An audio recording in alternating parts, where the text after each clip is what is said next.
오늘 아침에 주신 하나님 말씀은 신약성경 베드로전서 4장 12절부터 19절까지 말씀 되겠습니다. 제가 갖고 있는 신약성경책 382면에 있습니다.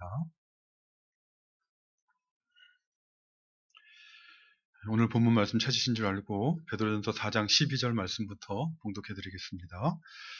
사랑하는 자들아, 너희를 연단하려고 오는 불시험을 이상한 일 당하는 것 같이 이상히 여기지 말고 오히려 너희가 그리스도의 고난에 참여하는 것으로 즐거워하라. 이는 그의 영광을 나타나실 때에 너희로 즐거워하고 기뻐하게 하려 함이라. 너희가 그리스도의 이름으로 치욕을 당하면 복 있는 자로다. 영광의 영 곧 하나님의 영이 너희 위에 계심이라. 너희 중에 누구든지 살인이나 도둑질이나 악행이나 남의 일을 간섭하는 자로 고난을 받지 말려니와, 만일 그리스도인으로 고난을 받으면 부끄러워하지 말고 도리어 그 이름으로 하나님께 영광을 돌리라. 하나님의 집에서 심판을 시작할 때가 되었나니, 만일 우리에게 먼저 하면 하나님의 복음을 순종하지 아니하는 자들의 그 마지막은 어떠하며, 또 의인이 겨우 구원을 받으면 경건하지 아니한 자와 죄인은 어디에 서리요. 그러므로 하나님의 뜻대로 고난을 받는 자들은 또한 선을 행하는 가운데 그 영혼을 미쁘신 창조주께 의탁할지어다. 아멘. 오늘 본문 말씀을 통해서 그리스도인들이 살아가면서 경험하게 되는 고난에 대한 교훈을 살펴보도록 하겠습니다. 특별히 오늘은 12절과 13절 말씀을 중심으로 그리스도인들이 경험하게 되는 고난의 의미가 무엇인가, 하나님께서 왜 신자들에게 고난을 허락하시는 것인가 하는 교훈을 살펴보도록 하겠습니다. 사람은 한평생 살아가면서 누구나 행복하게 살아가기를 원합니다. 누구나 행복한 삶을 살기를 원하지만, 그러나 우리가 경험하는 것처럼 행복은 저절로 주어지는 것이 아닙니다. 이 땅에는 행복을 방해하는 문제들이 너무 많기 때문에 이런 문제들을 해결해야지만 그나마 행복을 조금 맛볼 수 있는 것입니다. 사람이 행복한 삶을 살기 위해서 해결해야 되는 과제들, 문제들을 한마디로 표현한다면, 오늘 본문 말씀에 근거해서 생각해 본다면 고난의 문제라고 생각할 수 있을 것입니다. 고난 가운데 있는 사람은 결코 행복할 수가 없기 때문에 그렇습니다. 근데 이 고난이라는 것은 무엇입니까? 고난이라는 것은 사람을 괴롭게 하거나 힘들게 하는 모든 일들, 그런 상황들을 말하는 것입니다. 사람을 괴롭게 하거나 힘들게 하는 원인들은 여러 가지가 있을 것입니다. 예를 들면 중한 질병에 걸려서 몸이 아프고, 또 마음도 위축되어서 언제 죽을지 모른다는 근심에 쌓이게 될 때 그 사람은 괴롭거나 힘이 들게 될 것입니다. 이런 사람은 질병으로 인한 고난을 맛보고 있는 것이죠. 경제적인 어려움이 없는 사람들은 경제적인 문제로 고난을 받지 않을 것입니다. 그러나 경제적인 어려움으로 인해서 근심하거나 또는 괴롭고 힘들어하는 상태에 빠지게 되면 그는 경제적인 고난 가운데 있게 되는 것입니다. 인간관계도 마찬가지입니다. 배우자나 자녀 같은 가족들과의 관계이든, 아니면 직장 생활하거나 또는 학교 다니면서 만나는 사람들과의 관계이든 간에, 다른 사람과의 관계가 편하고 좋을 때는 고난을 받는다라고 하지 않습니다. 그러나 상대방이 잘못했든지 아니면 내가 잘못했든지 어떤 원인으로 다른 사람과의 관계가 문제가 생기게 되어서 마음이 괴롭고 힘든 상태가 되면 그는 인간관계로 인해 고난을 받고 있는 것입니다. 흔히 사람들이 살아가는 삶의 형편은 사람의 얼굴이 다른 것처럼 그만큼 사람 숫자만큼 다르다고 이렇게 말을 합니다마는, 고난도 마찬가지입니다. 사람들이 경험하는 고난이라는 것은 각자 얼굴의 모양이 다른 것처럼 다양한 각자의 여러 가지 고난을 경험하게 되는 것이죠. 근데 이런 고난을 경험하는 사람들의 마음 가운데 동일하게 생각하는 것이 있는데, 그것은 이 고난만 헤쳐나가게 되면, 고난만 얻게 되면 행복할 것 같다라는 그런 생각입니다. 질병의 문제이든 경제적인 어려움이든 아니면 인간관계의 어려움이든 자신을 괴롭고 힘들게 하는 이 문제만 해결되면 행복할 것 같다는 것입니다. 그렇기 때문에 사람들의 한평생이라는 것은 어떻게 생각하면 행복하기 위해서, 자신에게 주어진 이 고난의 문제를 해결하기 위해서 힘쓰고 또 수고하고 애쓰며 살아가는 것이다 라고 이해할 수 있을 것입니다. 그런데 이렇게 우리가 이 자신에게 주어진 이 고난의 문제를 해결하기 위해서 힘쓰고 애쓰고 수고한다고 해서 그렇게 우리가 바라는 것처럼 고난의 문제가 사라지는, 고난의 문제가 없는 사람이 있을 수 있겠습니까? 우리 말에 산 넘어 산이라는 말이 있습니다.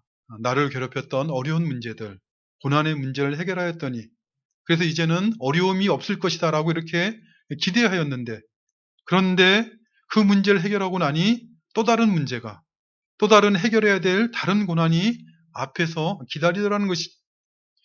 왜 그렇습니까?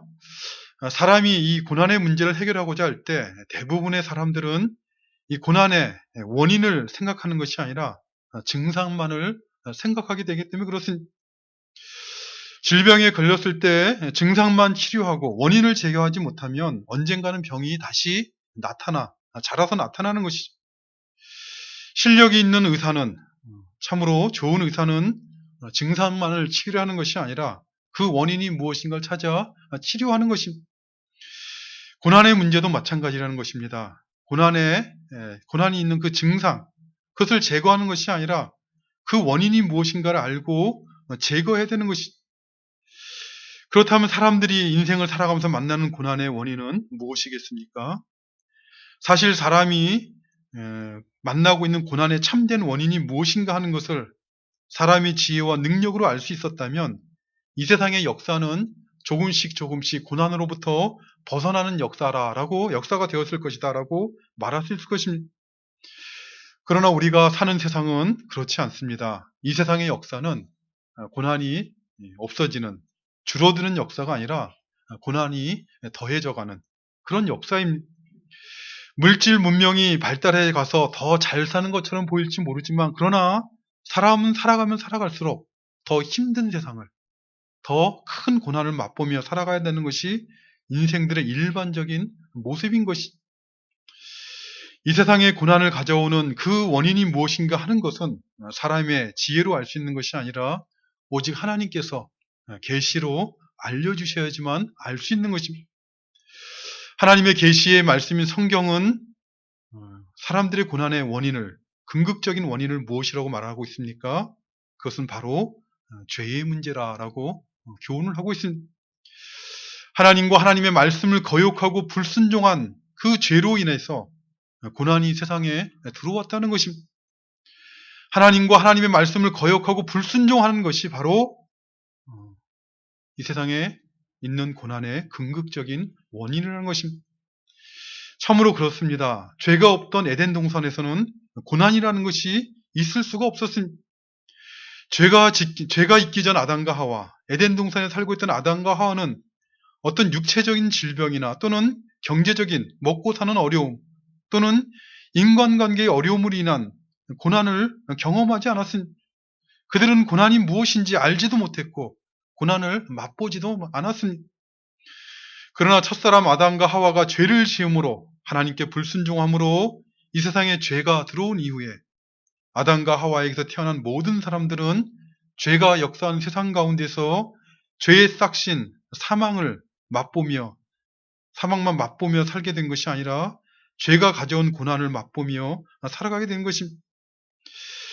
그러므로 모든 사람이 맛보아야 되는 이 고난의 문제를 치료하는 궁극적인 유일한 방법은 무엇이라고 말할 수 있겠습니까?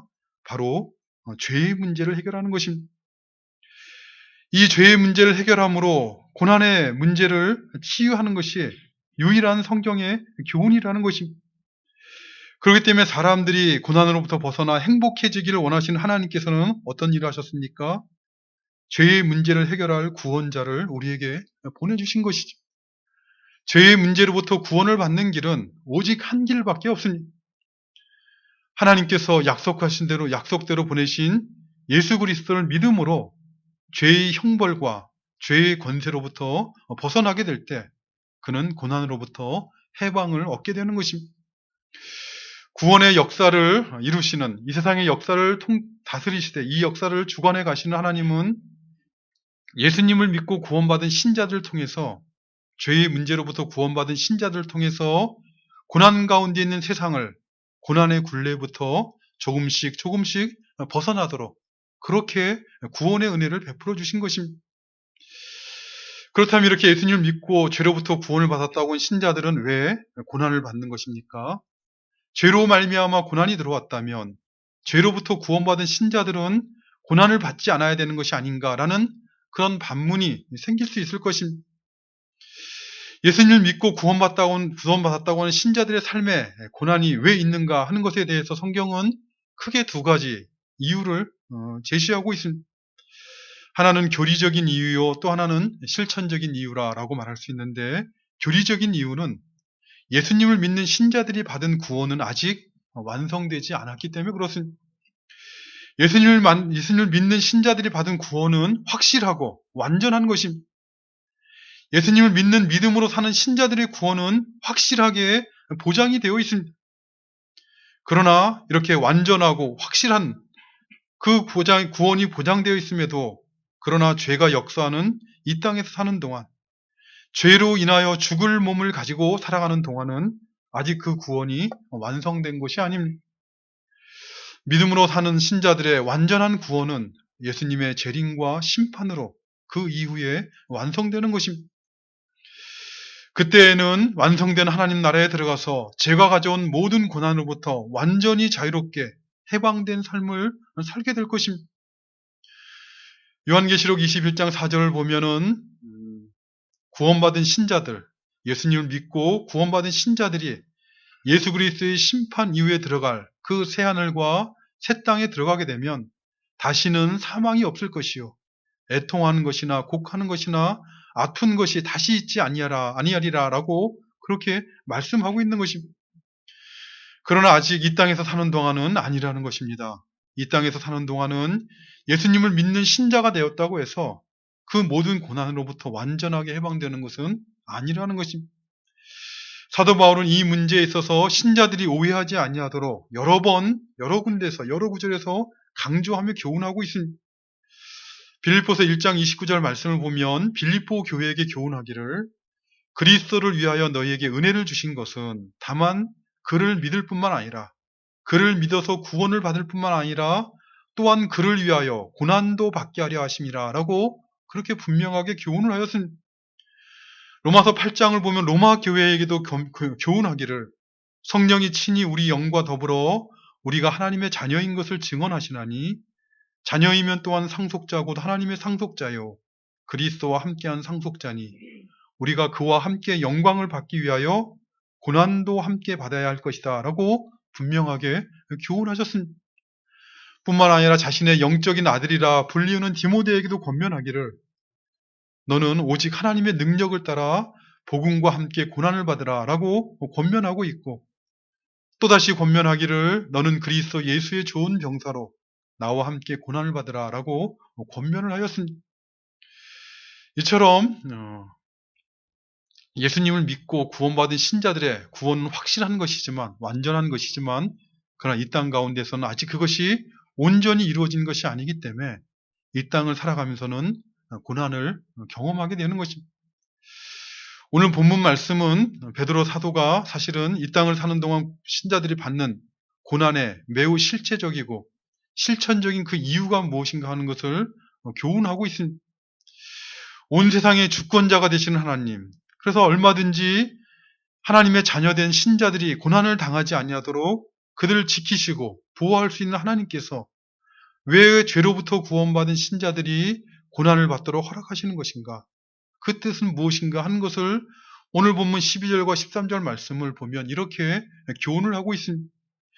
사랑하는 자들아, 너희를 연단하려고 오는 불시험을 이상한 일 당하는 것 같이 이상히 여기지 말고 오직 너희가 그리스도의 고난에 참여하는 것으로 즐거워하라.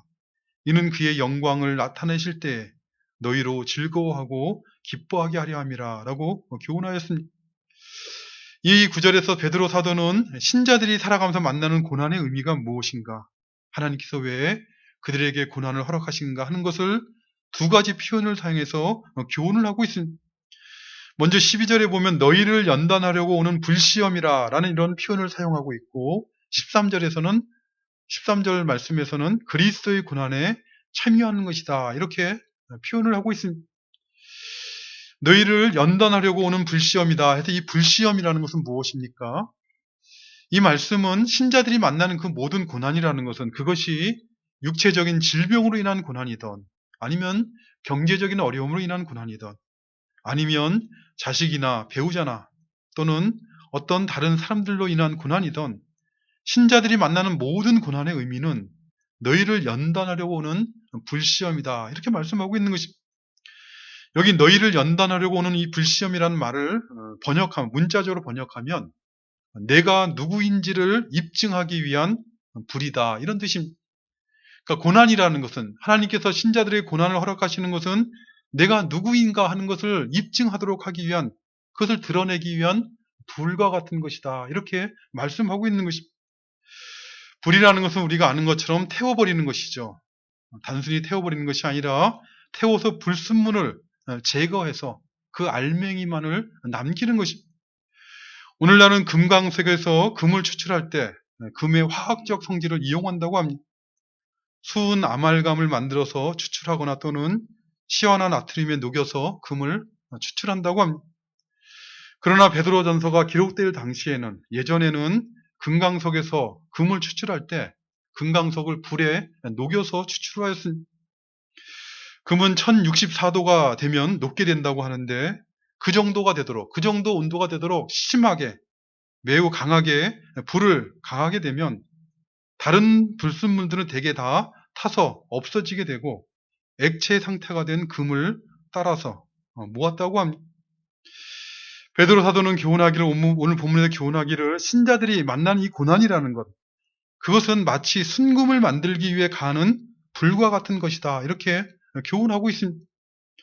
그 안에 있는 불순물들, 신자들의 마음 안에 있는 불순물들을 다 태워버리고 순금과 같은 그들 안에 있는 순금과 같은 그 믿음을 만들고 드러내기 위한 불과 같은 것이다. 이렇게 말씀하고 있는 것입니다. 사실이 그렇습니다. 믿음으로 산다고 고백하는 신자들은 고난을 받아보아야 자신의 믿음이 무엇인가를 스스로 확인할 수가 있습니다. 아니, 고난을 받아보게 되면 하나님께서 자신에게 주신 믿음, 하나님께서 은혜로 주신 믿음이 자기 안에서 어떻게 역사하는지를 확인하고 그 믿음의 역사 가운데 행하시는 하나님의 은혜가 무엇인가를 맛보는 그 복을 누리게 되는 것입니다. 모든 신자들의 삶이 그러한 것입니다만은 특별히 성경에 보면 하나님의 마음에 합하였던 그 다윗의 전체 생애가 바로 이것을 증거하고 있는 그런 생애였습니다. 시편 22편은 고난 가운데 있던 다윗의 시입니다. 근데 시편 22편을 보면 다윗은 1절과 2절 말씀 이런 고백으로 시작을 합니다. 내 하나님이여 내 하나님이여 어찌 나를 버리셨나이까 어찌 나를 멀리하여 돕지 아니하시오며 내 신음소리를 듣지 아니하시나이까 내 하나님이여 내가 낮에도 부르짖고 밤에도 잠잠하지 아니하오나 응답하지 아니하시나이다. 다윗은 하나님 앞에 나아가서 호소하면서 시편을 시작하고 있는 것이죠. 고난 가운데 그는 하나님 앞에 호소하는 것입니다. 그가 받은 고난이 무엇인가 하는 것을 시편 22편 전반부에서 고백하고 있는데 그는 황소와 같이 힘센 사람들, 힘이 있고 권력이 있고 부한 사람들에 의해서 둘러싸여서 조롱을 당하고 있고 그를 한 입에 잡아서 찢어먹고자 하는 배고픈 사자와 같은 사람들에게 괴롭힘을 당하고 있는 그런 고난 가운데 있었은 그 고통이 얼마나 심하였는지 그 고난이 얼마나 심하였는지 마치 자신의 몸의 뼈가 다 부스러지는 것과 같고 그 마음은 소망을 다 잃어서 녹아버린 밀랍과 같은 상황이 되었다. 이렇게 고백을 하고 있습니다. 얼마나 괴롭고 힘들었겠습니까? 그가 사람들에게 받은 고난이라는 것은 말로 할 수 없는 그런 고난이었습니다. 그런데 그가 받은 고난은 그것이 다가 아니었습니다. 그가 받은 더 큰 고난은 영적인 문제였습니다. 사람들로 인해서 생명의 위협에 처한 살 소망을 잃어버린 그는 고난 가운데 어떻게 합니까? 하나님을 의지하고 하나님 앞에 나가 기도하는 것입니다. 하나님께 도와달라고 밤낮으로 그는 하나님께 부르짖었습니다. 그런데 이렇게 낮에도 부르짖고 밤에도 부르짖었으나 하나님께서 응답하시지 않는 것입니다. 그래서 마치 하나님이 자신을 버리신 것 같은 그런 고통 가운데 그가 처하게 된 것입니다. 사람이 이 정도 되면 어떻게 하겠습니까? 인생살이의 고난으로 인해서 하나님 앞에 나와서 기도하는 것은 매우 귀한 것이지만 너무 세상에서 고난을 당하게 되면 세상적인 방법과 방식으로 인간의 힘과 지혜를 얻어서 그 고난을 이겨보고자 하는 사람들이 너무 많은 세상이기 때문에 그런 세상 가운데서 고난당할 때 하나님 앞에 나와서 기도한다는 것, 그것은 매우 귀한 것인데, 그런데 그렇게 기도할지라도 하나님이 듣지 않으시고 자신을 버리신 것 같은, 하나님께 버림받은 것 같은 그런 상태에 되면 사람들이 어떻게 하겠습니까? 되게 포기하기가 쉽습니다. 대부분의 사람들이 하나님을 바라보고 의지하는 일을 포기하게 될 것입니다. 그런데 시편 22편 19절과 20절 말씀을 보면 다윗은 이렇게 기도합니다. 여호와여 멀리하지 마옵소서. 나의 힘이시여 속히 나를 도우소서. 내 생명을 칼에서 건지시며 내 유일한 것을 개의 세력에서 구하소서. 나를 사자의 입에서 구하소서라고 기도합니다. 하나님께서 나를 버리셨다고, 나는 하나님께 버림당한 것 같은, 하나님 나를 돕지도 않으시고 응답하시지도 않는 그런 가운데 있으면서도 그는 하나님께 나가 또 기도하는 것입니다. 왜요? 하나님께서 그에게 주신 믿음이 그 안에서 역사하고 있는 것이죠. 그는 하나님을 또다시 의지하고 하나님께 소망을 두고 기도하기를, 여호와여 멀리하지 마옵소서. 나의 힘이시여 속히 나를 도우소서. 내 생명을 칼에서 건지시며 내 유일한 것을 개의 세력에서 구하소서. 나를 사자의 입에서 구하소서라고 간절하게 기도하는 것입니다. 그런데 이렇게 기도하는 것도 놀랍지만 더 놀라운 것은 이 기도를 하자마자 그는 고백하기를, 주께서 내게 응답하시고 들소의 뿔에서 나를 구원하셨나이다 라고 고백을 하는 것입니다. 사실 그가 하나님 앞에 나아가서 내 생명을 칼에서 건져달라, 내 유일한 것을 개의 세력에서 구원하여 달라, 나를 사자의 입에서 구하여 달라라고 기도하는 것을 볼 때 아직 하나님께서는 구원하여 주시지도 않았는데 그는 바로 하나님 앞에 고백하기를, 주께서 내게 응답하셨고 들소의 뿔에서 구원하셨다라고 이미 과거형으로 고백을 하고 있는 것입니다. 어떻게 그렇게 고백할 수 있는 것입니까? 하나님께서 주신 믿음이 그 안에서 그렇게 역사하고 있는 것입니다. 그의 믿음이 불같은 시험 가운데서 그의 심령을 정화하여서 그의 믿음이 순전한 믿음으로 드러나게 되는 것이죠. 그래서 그는 하나님에 대한 그 믿음으로 인해서 내 기도를 들으시는 주께서 내게 이미 응답하신 것처럼, 들소의 풀에서 구원하신 것처럼 그렇게 고백을 하고 있는 것입니다.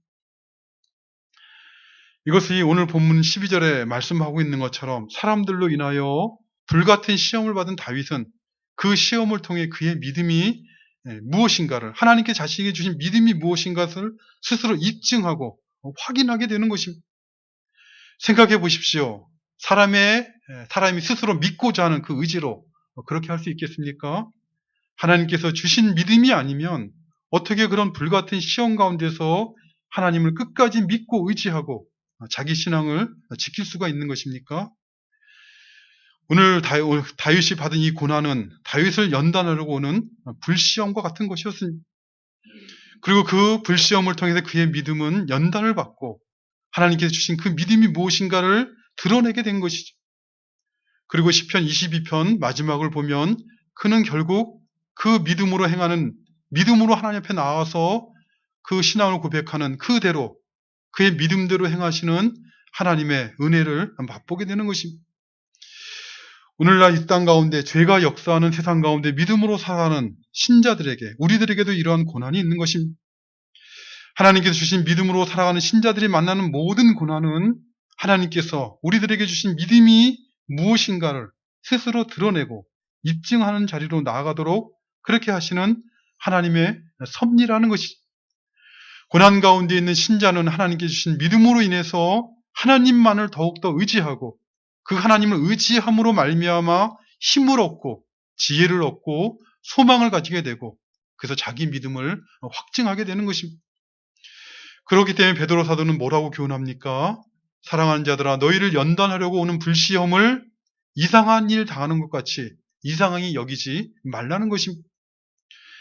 너희를 사랑하사 너희를 연단하시려고 너희에게 주신 그 믿음을 스스로 확증하게 하시고 그 믿음으로 살아가는 자들에게 주시는 그 은혜가 무엇인가를 맛보게 하시려고 그렇게 고난을 주시는 것이니 하나님의 사랑을 받은 너희가 왜 고난을 받는 것인가 라고 이렇게 이상하게 여기지 말라라고 교훈하고 있는 것입니다.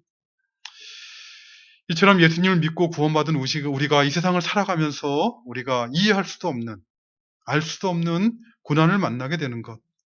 하나님의 사랑을 입었다라고 고백하는 우리가 불같은 시험 가운데 있게 되는 것은 그것은 우리를 넘어뜨리거나 망하게 하는 것이 아니라 우리의 믿음을 연단하시고 입증하셔서 하나님께서 우리에게 주신 믿음이 무엇인가를 스스로 확증하고 그 믿음의 은혜가 무엇인가를 맛보게 하시려는 하나님의 섭리 가운데 있다는 것을 늘 기억하시고 하나님을 더욱더 가까이 하는 우리가 되시기를 바라는 것입니다. 두 번째로 베드로 사도는 믿음으로 사는 신자들이 받는 고난의 의미가 무엇인가를 교훈할 때 그것을 그리스도의 고난에 참여하는 것이다 라는 표현을 사용해서 교훈을 하고 있습니다. 이 그리스도의 고난에 참여한다는 것, 그것은 예수 그리스도의 고난의 모습에 같이 동참한다 이런 뜻입니다. 생각해 보십시오. 예수 그리스도는 왜 고난을 받으셨습니까? 예수님이 받으신 고난에 대해서 여러 차원에서 설명할 수 있겠지만 그러나 본질적으로 궁극적으로 한마디로 말한다면 그것은 아버지 하나님의 뜻에 순종하기 위한 것입니다. 십자가 고난을 앞두시고 겟세마네 동산에서 기도하시는 예수님은 3번이나 기도하셨습니다. 내 아버지여 만일 할만하시거든 이 잔을 내게서 지나가게 하옵소서. 그러나 나의 원대로 마시옵고 아버지의 원대로 하옵소서라고 3번이나 기도하셨습니다.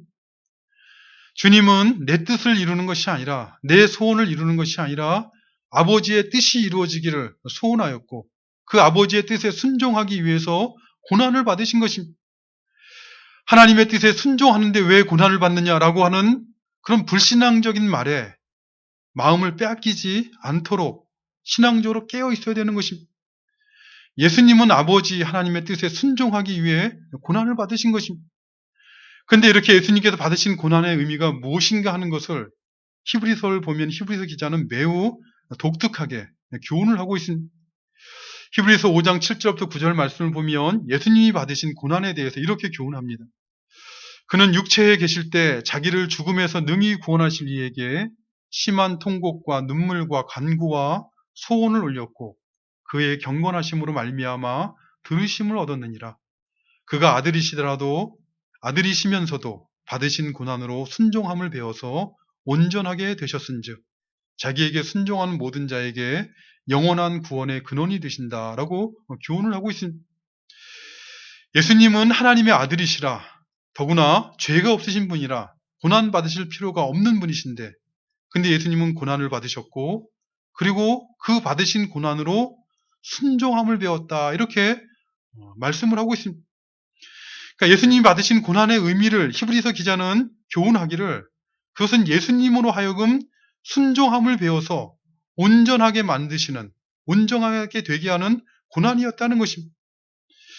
순종이라는 것이 무엇입니까? 순종이라는 것은 내 뜻이 아니라 내가 순종함을 받는 그분, 아버지의 뜻을 따르는 것이죠. 근데 이렇게 순종하는가, 순종하지 않는가 하는 것은 언제 드러나는 것입니까? 내 뜻과 아버지의 뜻이 같은 것처럼 보일 때는 순종하는 것인지, 내 뜻대로 하는 것인지 알 수가 없습니다. 그가 순종하는가, 불순종하는가 하는 것은 내 뜻과 아버지의 뜻이 다를 때, 그때 드러나는 것이죠. 사실 예수님은 하나님의 아들이시오. 앞에서 말씀드린 것처럼 죄가 없으신 분이시므로 고난받으실 이유가 없으신 분이십니다. 얼마든지 주님은 내가 고난을 받지 않겠다라고 주장할 수 있는 그런 권리가 있는 분이었습니다. 그런데 예수님은 어떻게 하셨습니까? 하나님의 뜻대로, 하나님의 뜻이 고난받는 것이니 자신의 뜻이 아니라 하나님의 뜻에 순종하여서 고난을 받으셨다는 것이죠. 오늘 본문에서 베드로 사도가 신자들에게 너희가 받는 고난은 그리스도의 고난에 참여하는 것이다 라고 교훈하고 있는 것은, 신자들이 받는 고난이라는 것은 예수님처럼 순종함으로, 고난 통해 순종을 받으신 예수님처럼 그 고난 가운데 순종함을 배워서 온전하게 만드는 고난이다 라고 교훈하고 있는 것입니다. 고난이 없을 때에는 순종하고 있는 것인지 아니면 자기 편에서 자기 마음대로 하고 있는 것인지 알 수가 없습니다. 그러나 어떤 괴로움이나 어려움이 오게 되면 드러나는 것입니다. 그가 만나는 고난들, 괴로움과 어려움들에 대해서 어떻게 반응하는가 하는 것을 보면 순종하는지 불순종하는지가 드러난다는 것이죠. 신자들이 만나는 고난을, 신자들에게 이런 고난을 하나님께서 허락하시는 것은 그 고난을 통해 순종함을 배워 온전하게 되신 그리스도를 본받아서 그리스도의 고난에 동참하게 하시고자 하시는 그런 의미에서 하나님이 고난을 허락하셨다는 것입니다. 실제로 그렇습니다. 신자는 고난을 통해 순종함을 체험적으로 배우게 되고 온전하게 되어서 하나님의 자녀답게 만들어져 가는 것입니다. 우리가 아는 것처럼 우리가 하나님의 자녀가 되는 것은 하나님께서 은혜로 주신 믿음으로 인해서 공짜로 우리가 자격이 되지 아니하고, 그리고 우리의 모습이 죄 가운데 있을지라도 하나님 무조건적 은혜로 하나님의 자녀 삼으시지만, 그러나 하나님께서는 자녀 삼으신 신자들이 계속해서 그런 죄 가운데 하나님을 거역하는 가운데 살아가는 그런 모습으로 살아가도록 버려두시는 것이 아니라 고난 가운데 순종함을 배워서 하나님의 자녀답게 우리를 만들어 가신다는 것입니다. 그렇기 때문에 야고보서를 보면, 야고보서 1장 2절부터 4절에 보면 우리가 이미 살펴봤던 것처럼 내 형제들아 너희가 여러 가지 시험을 당하거든 온전히 기쁘게 여기라. 이는 너희 믿음의 시련이 인내를 만들어낸 줄 너희가 알미라. 인내를 온전히 이루라. 이는 너희로 온전하고 구비하여 조금도 부족함이 없게 하려 함이라 라고 교훈하였던 것입니다. 하나님께서는 왜 신자된 우리들에게 고난을 허락하시는 것입니까? 그리스도처럼 순종하는 법을 배워서 온전한 모습으로 우리를 만들어 가시려고 허락하시는 것이요. 또 우리의 믿음을 확증하는, 우리 안에 있는 믿음이 무엇인가를 스스로 입증하게 하셔서 그 믿음으로 사는 자들에게 베푸시는 은혜가 무엇인가를 맛보는 자리까지 나아가도록 그렇게 하시기 위해서 고난을 허락하시는 것입니다. 호랑이 굴에 잡혀가도 정신만 차리면 산다는 그런 우리말이 있습니다만은, 불시험 같은 고난들, 우리가 이해할 수도 없고 받아들일 수 없는 그런 고난을 당하게 될 때, 그때 잠들지 말고 영적으로 깨어서 신자된 우리들, 자녀 삼으신 우리들이 만나는 고난을 통해서 이루어 가시고자 하시는 하나님의 선하심과 인자하심이 있다는 것을 믿고 순종하는 법을 배워가는 우리들, 우리에게 주신 믿음의 은혜를 확증하는 그런 우리가 되시기를 간절히 바라는 것입니다. 아버지 하나님 감사합니다. 오늘도 이 땅 가운데 살아가는 저희들을 버려두지 아니하시고 또 하나님 앞에 나와 예배하며 또 진리의 말씀을 듣는 복된 자리로 저희들을 인도하여 주심을 감사드리옵나이다. 이 땅 가운데 살아가는 저희들에게 고난을 허락하실 때 우리를 망하게, 우리를 넘어뜨리고자 고난을 허락하시는 것이 아니라 그리스도처럼 순종하는 법을 배워서 저희를 온전한 하나님의 자녀로 만들어 가시는 하나님의 선하신 뜻이 그 가운데 있다는 것을 우리 심령이 깨닫고 낙심하거나 절망하는 것이 아니라 우리의 믿음을 확증하는 그 은혜를 누리는 저희들 되도록 도와주시옵소서. 예수님의 이름으로 기도드리옵나이다. 아멘. 우리 같이 일어나셔서 찬송가 449장 찬양 드립니다. 찬송가 449